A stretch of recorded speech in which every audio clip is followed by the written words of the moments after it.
নমস্কাৰ, মই আপিল ৰহমান আৰু স্বাগতম জনাইছোঁ ইউটিউব চেনেললৈ। চ' আজি আমি পঢ়িম ক্লাছ 6-ৰ যিখন তোমালোকৰ পল্লৱ ভাগ 1 আছে হিন্দীৰ কিতাপ। তাৰে আজি আমি পাঠ 13টো কৰিম, মন কে জিতে জিত। চ' এইটো এটা খুবেই ধুনীয়া এটা গদ্য টাইপৰ এটা কাহিনী হয়। চ' ধুনীয়াকৈ পঢ়িবা এইটো। ইয়াত শিলা পিতাজী দুজনে ইয়াত কথা বতৰা কৈ আছে। তোমালোকৰ শিক্ষাগুৰুৱে নিশ্চয়কৈ এইটো পাঠ ধুনীয়াকৈ বুজাই দিছে। চ' আজি আমি এইটো পাঠৰ যি অভ্যাসমালা দি আছে পেজ নম্বৰ 84ত অভ্যাসমালাৰ আমি প্ৰশ্নকেইটাৰ উত্তৰ কৰিম। আমাক 1 নম্বৰ কৈছে যে आओ विशेष ध्यान देने योग्य लोगों के बारे में चर्चा करें। गति के विशेष ध्यान मतलब जो लोग विकलांग है या विशेषভাৱে সক্ষম। ঠিক আছে, যেনেকৈ এইটো কি হুইল চেয়াৰত বহি আছে, ল'ৰাজন হুইল চেয়াৰত বহি আছে। ঠিক আছে, গতিকে ইয়াৰ বিষয়ে যদি আমি লিখিব যাওঁ তোমালোকে ইয়াৰ উত্তৰ হিচাপে লিখিব পাৰা दौड़ते এনেকৈ দাঁড়ি। গতিকে এইটোৰ বিষয়ে উত্তৰ হিচাপে লিখিব যে আদমি হুইল চেয়াৰ पर बैठा हुआ है। আকৌ এতিয়া এইটো ছোৱালীজনী আছে, ইয়াত চশমা পিন্ধি আছে। গতিকে এইটো কম্পিউটাৰৰ সন্মুখত বহি আছে, গতিকে ছোৱালীজনী কম্পিউটাৰ ব্যৱহাৰ কৰি আছে। গতিকে উত্তৰ হিচাপে তোমালোকে 2 নম্বৰ দি লিখিব পাৰা। বহিত মই ইয়াতে লিখি দিওঁ যে লড়কি কম্পিউটাৰ চলা ৰহি হে। বাছ এইটো হ'ব, এইটো বুজি পালা। 1 নম্বৰ উত্তৰটো মই লিখি দিছোঁ। যিসকলে লিখাটো বুজা পোৱা নাই মই টাইপিং আকাৰে দিছোঁ। 1 নম্বৰটো লিখিব যে আদমি হুইল চেয়াৰ पर बैठा हुआ है, और 2 নম্বৰ লিখিবা যে লড়কি কম্পিউটাৰ চলা ৰহি है। ঠিক আছে, এতিয়া 2 নম্বৰ প্ৰশ্ন যে उत्तर दो। क नंबर प्रश्न যে শিলা अपने पिताजी के साथ कहाँ गई थी। আমি উত্তর করিম শিলা अपने पिताजी के साथ स्वाधीनता दिवस समारोह देखने गई थी। ख नंबर प्रश्न जन गण मन संगीत सुनते ही सब लोग क्यों खड़े हो गए। আমি उत्तर करिम जन गण मन संगीत सुनते ही सब लोग सम्मान में खड़े हो गए। सो जन गण मन অধি যি আমাৰ ৰাষ্ট্ৰীয় সংগীত যেতিয়া আমি পঢ়োঁ তেতিয়া আমাক থিয় হ'ব লাগে সম্মান জনাই। গ নম্বৰ প্ৰশ্ন शीला को कौन सा गीत बहुत पसंद आया। আমি उत्तर करिम शीला को सारे जहां से अच्छा हिंदुस्तां हमारा गीत बहुत पसंद आया। ख नंबर प्रश्न कि शीला को क्यों आनंद मिला। আমি उत्तर करिम कि शीला को स्वाधीनता समारोह में तरह तरह के गीत सुनकर और नृत्य देखकर आनंद मिला। ঠিক আছে, এটা দাঁড়ি দি দিবা মিলা। এতিয়া ढ नंबर उंग नंबर जे सूरदास कौन थे। আমি उत्तर करिम सूरदास एक महान कवि थे। स नंबर जे जोसेफ क्या करती है। আমি उत्तर करिम जोसेफ महाविद्यालय में अध्यापक थे। এতিয়া 3 নম্বৰ প্ৰশ্ন দিছে যে आओ ৰেখাঙ্কিত অক্ষरों को तोड़कर দেখি। মানে তोड़कर মানে এইটো ভাঙি ভাঙি লিখিব কৈছে। যেনেকৈ অসমীয়াত আমি সন্ধি ভঙা পাইছোঁ তেনেকুৱা ধৰণৰ। যেনেকুৱা দৃষ্টি ছয়ষষ্ঠ, গতিকে এইটো ভাঙি লিখিছে। ইয়াত মদিনাৰ ছ আছে আৰু ট আছে। ইয়াত কি আছে আমাৰ এতিয়া যে সাহিত্য, গতিকে তয় তত্ত্ব এইটো আমি ভাঙি লিখিব লাগে। গতিকে কি হ'ব ত যোগ অন্ত্যেষ্টিয় আছে। ঠিক আছে, গতিকে অন্ত্যেষ্টিয় সাহিত্য দেখা গৈছে। তাৰপিছত কি আছে, তাৰপিছত আছে শিষ্য, গতিকে মদিনাস্য অন্ত্যেষ্টিয় আছে। গতিকে ইয়াত প্ৰথমত লিখিম কি মদিনাস্য তেনেকুৱা হ'ব, তলত এটা টান হ'ব যোগ অন্ত্যেষ্টিয়। ঠিক আছে, তাৰপিছত আছে স্কুল, গতিকে ছয় কচ ক, গতিকে ইয়াত কি আছে, ইয়াত ছ আছে আৰু ক আছে। ঠিক আছে, গতিকে আমি লিখিম যে ছ যোগ ক। তাৰপিছত আছে প্ৰমুখ, প্ৰ আছে, গতিকে প্ৰ আছে, গতিকে প হ'ব ইয়াত প আৰু ৰ এটা আহিব প্ৰ। ঠিক আছে, ইয়াত আছে বিশ্বাস, গতিকে ইয়াত আছে তালিবাস্য আছে, গতিকে তালিবাস্য দিব লাগিব। তালিবাস্য এনেকুৱা যোগ ইয়াত ব আছে, গতিকে ব। ঠিক আছে, বিশ্বাস তালিবাস্য যোগ ব, বুজি পালা। এইখিনি আমাক কৰিব লাগিব। এইখিনি হৈ গ'ল। এটা 4 নম্বৰ আমাক দিছে যে आओ जानकारी प्राप्त करें दृष्टिहीन लोग कैसे पढ़ते हैं মানে দৃষ্টিহীন লোক যিসকলে দেখা নাপায় কেনেকৈ পঢ়ে ব্ৰেইল পদ্ধতি ব্যৱহাৰ কৰি পঢ়ে সেইটোৰ কথাই কৈছে যে দৃষ্টিহীন लोगों के लिए प्रयुक्त लिपि ब्रेल लिपि है গতিকে এইটো পৰীক্ষাত আহিব পাৰে যে दृष्टिहीन लोगों के लिए पढ़ने का कौन सी पद्धति उसमें लेते हैं सो उसका आंसर होगा ब्रेल लिपि ठीक है ब्रेल लिपि व्यवहार करें ये लिपि हाथ के स्पर्श से पढ़ी जाती है फ्रांस के रहने वाले लुई ब्रेल इसके जनक है গতিকে ব্ৰেইলৰ জনক কোন এইজন হৈছে লুই ব্ৰেইল ঠিক আছে নাম হৈছে লুই ब्रेल এইজনৰ নাম এতিয়া 5 নম্বৰ প্ৰশ্ন যে आओ हिंदी के कुछ प्रमुख कवि कवियत्री के नाम जाने গতিকে प्रमुख कवि कवियत्री যেনেকৈ কবিতা লিখক বা কবি আৰু লিখকৰ পৰিচয় যেনেকৈ আমি অসমীয়াত পাইছোঁ উন্মেষত পাইছোঁ তেনেকুৱা কবি কবিয়ত্ৰী হিন্দীত কয় যেনেকুৱা মীৰাবাই কবীৰ দাস তুলসী দাস জায়সী भारतेंदु हरिवंश चंद्र महादेवी वर्मा जयशंकर प्रसाद मैथिली शरण गुप्त এইবিলাক হৈছে কবি কবিয়ত্ৰী এতিয়া 6 নম্বৰ প্ৰশ্ন কৈছে যে কিসনে কহা লিখো গতিকে এইটো এতিয়া আমি এনসাৰটো চাই লওঁ 6 নম্বৰ প্ৰশ্ন किसने कहा लिखो क নম্বৰ প্ৰশ্ন वे भी तुम लोग की तरह है আমি उत्तर करीम पिताजी ने शीला को कहा ख नंबर जे क्या वे भी दृष्टिहीन विद्यालय में पढ़ते थे আমি उत्तर करीम शीला ने पिताजी को कहा ग नंबर जे वो कानों में सुनने की मशीन लगाया करता था এইটো কোনে কৈছিলে उत्तर करीम যে पिताजी ने शीला से कहा এতিয়া 7 নম্বৰ প্ৰশ্ন দিছে যে उत्तर लिखो মানে उत्तर লিখিবলৈ কৈছে ক নম্বৰ প্ৰশ্ন যে ऐसे सभी बच्चे तुम लोगों के विद्यालय में ही पढ़ सकते हैं यहाँ ऐसे सभी बच्चे किन्हें कहा गया है जो दिव्यांग बच्चों को इसलिए हम उत्तर करें जो यहाँ उन बच्चे के बारे में कहा गया है जो कानों से कम सुनते हैं आँखों से कम देखते हैं ठीक तरह से बोल नहीं पाते और अच्छी तरह से चल नहीं पाते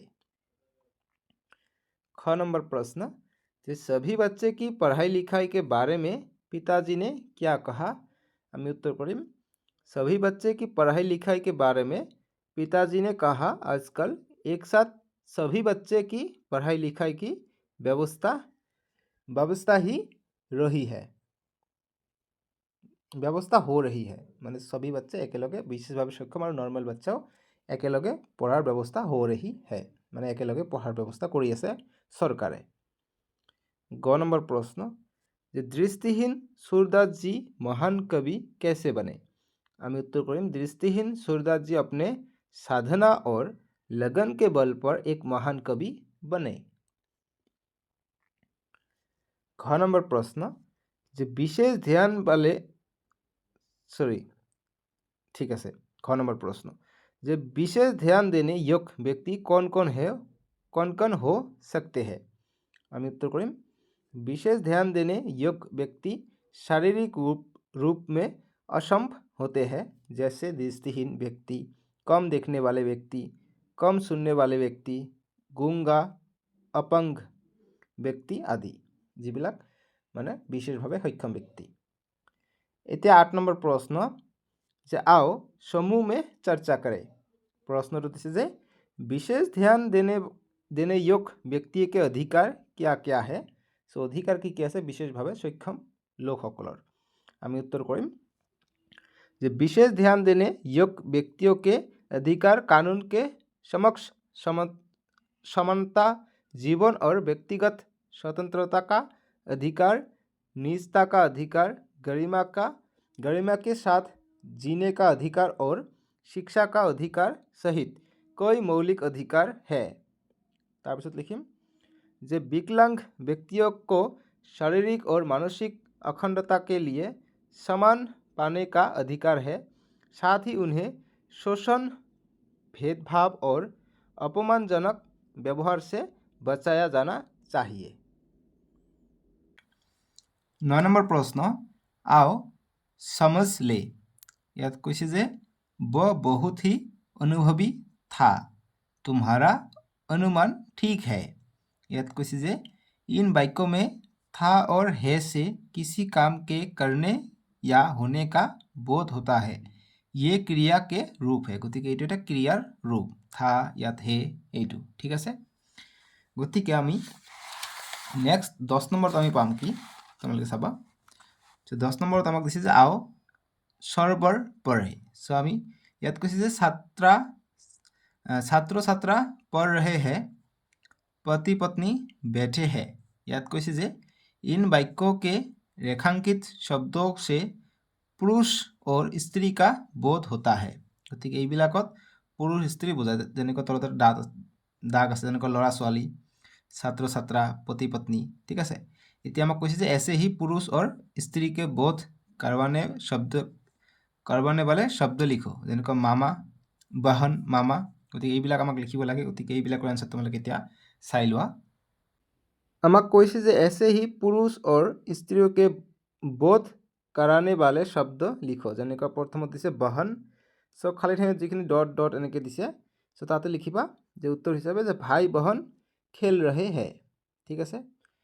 তাৰপিছত দিছে মামা, লিখিম যে মামা মামী, ইয়াত এটা পালে মাজত এটা দাগ দিবা যে মামা মামী যা ৰহে হে। তাৰপিছত লড়কি লিখিম যে লড়কা লড়কি নৃত্য কৰ ৰহে হে, গতিকে মাজত এটা টান দিবা, ভাল হ'ব, ঠিক আছে। তাৰপিছত বালক লিখিম, ইয়াত টান দিছোঁ দেখা যে বালক বালিকা নৃত্য কৰ ৰহে হে। তাৰপিছত বকৰি লিখিম যে বকৰি বকৰা খেত মে চৰ ৰহে হে। তাৰপিছত পিতা লিখিম যে পিতা, ইয়াত এটা টান দিবা যে পিতা মাতা বাত কৰ ৰহে হে, ঠিক আছে। 11 नंबर प्रश्न যে यहाँ सूरदास के बारे में कोई बातें का उल्लेख किया गया है, যেনেকৈ প্ৰথমত দিছে যে জন্ম 1478 ইংৰাজী আনুমানিক में हुई थी, মানে ইয়াৰ আশে পাশে হৈছিলে। 2 নম্বৰ দিছে যে জন্মস্থান ব্ৰজ का সিহি নামক গাঁও। তাৰপিছত हिंदी के कवि, और 4 नंबर दिसे मृत्यु 1583 इंग्राजी अनुमानिक, ये भी लगभग है इसके आसपास। এতিয়া কৈছে যে अब इन बातों के आधार पर 4 वाक्य लिखो, গতিকে 4টা বাক্য দিব কৈছে। গতিকে আমি 4টা বাক্য উত্তৰ হিচাপে লিখিম। 1 নম্বৰ যে सूरदास का जन्म 1478 इंग में हुआ था। 2 नंबर जे उनका जन्म स्थान ब्रज का सिही नामक गांव है, उसका जन्म स्थान ब्रज का सिही नामक गांव है। তাৰপিছত 3 नंबर जे सूरदास एक हिंदी के कवि है, और 4 नंबर जे सूरदास का मृत्यु 1583 इंग में हुआ, ठीक है। इंग मयकर में दिबाटा जे इंग में 1583 इंग में हुआ এনেকে দিবা, সঠিক হৈ যাব, ঠিক আছে। 12 নম্বৰ প্ৰশ্ন দিছে যে आओ पहलिया बुझे और लिखे, गतिके बुझिबले কৈছে আৰু লিখিবলৈ কৈছে। যেনেকৈ ক নম্বৰটো দিছে যে 3 अक्षर का मेरा नाम उल्टा सीधा एक समान। सो কি হ'ব, এইটো হ'ব জাহাজ। যে উল্টা ফালে লিখিলেও যেনেকুৱা হ'ব, ঠিক ফালে লিখিলেও তেনেকুৱা হ'ব জাহাজ, ঠিক আছে, জাহাজ। এইটো 3 अक्षৰৰ। তাৰপিছত খ নম্বৰ দিছে যে না মাৰা না খুন কিয়া वैसे का सिर काट लिया। सो गति এইটো কি হ'ব, নাখুন হ'ব। নাখুন মানে এইটো নাখুন, না খসুকাৰ খু হুসুকাৰ হ'ব, গতিকে হুসুকাৰটো হ'লে এনেকুৱা হ'ব আৰু দন্তন্য নাখুন। গ নম্বৰ কৈছে যে पंछी एक देखा अलबेला, पंख बिना उड़ रहा अकेला, बांध गले में लंबी डोर, नाप रहा अंबर का शोर। सो এইটো কি হ'ব, এইটো হ'ব চিলা হ'ব, পতংগ হ'ব, ইংৰাজীত কয় পতংগ, পতংগ আৰু গ পতংগ, ঠিক আছে।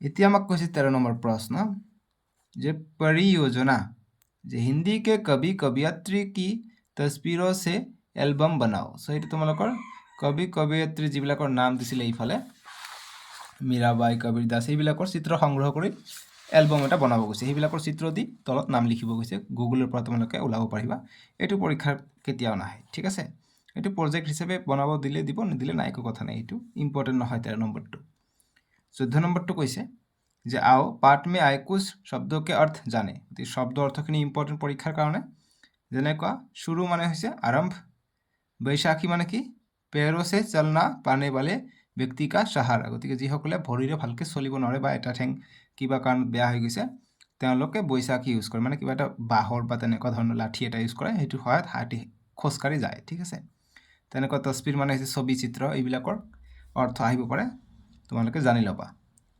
তাৰপিছত নাস্তা মানে কি জলপান দুবিধা মানে হৈছে